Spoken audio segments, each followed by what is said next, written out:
Linkėjimai močiutei.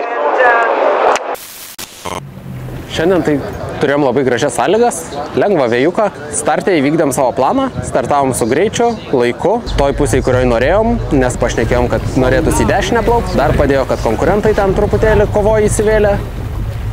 Matėm prieš tai 2 startus, kad net kairių halzų startuodavo pro visų apačias, nes skubėjo visi į dešinę pusę įsibėgėti. Tai mums reikėjo ginti tą dešinę pusę, žiūrėti ir spręsti greitai, kad nieks kitas nespėtų suvenduoti tą pusę, kad mes būtume pirmi. Nu, tas mums pasisekė.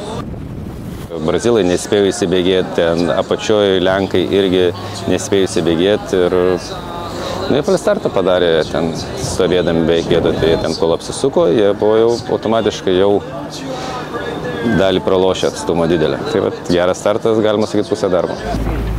Laviruotėjai buvo nemažai pasisukimų, buvo vietų, kur tikrai jau galvojom, kaip čia reikia iš tos dešinės pabėgti, bet gerai, kad pasilikom, išlaikėm. Buvo keletą ir naudingų, ir nenaudingų pasisukimų, tai varėm per dešinę pusę, prie pirmo ženklo turėjom nedidelį atstumą jau pasidarę nuo konkurentų, pavyko išlaikyti, o paskui antrą laviruotę panašus planas buvo. Plaukti per dešinę, žiūrėti pasisukimus, aišku, prie silpno vėjo visada visko būna, bet šiandien ne visko buvo, tai labai gerai, kad tą pranašumą ir išlaikėm. Tai labai džiaugiamės, vakar pasidžiaugiam 10 minučių, šiandien gal pasidžiaugsim 15 ir rytoj iš naujo.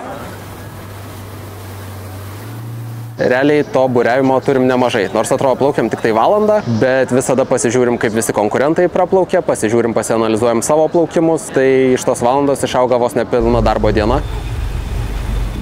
Manau, svarbiausia yra nesikoncentruoti mintim nei siekiamus rezultatus, nei esamus rezultatus ir neužvės nosies, aišku, čia yra svarbiausia. Tai šiaip dienom stengiamės kažką irgi nukreipti mintis kitą linkme, o prieš startą susikaupti, nesitikėti nieko ir tiesiog plauki savo ir po plaukimų irgi lygiai taip pat pasidžiaugiam, bet aš jau iškart man nerimas, nes aš galvoju apie kitas dienas, čia tik 2 dienos, viskas gali pasikeisti, tai labai nesinori ten plėšyti maikių ir po to važiuoti namo, tai ja, reikia ramybės.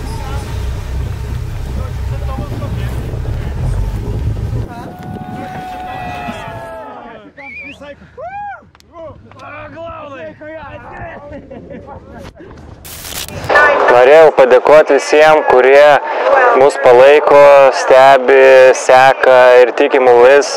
Žinau, kad tikrai labai daug žmonių yra, tai labai ačiū Jums.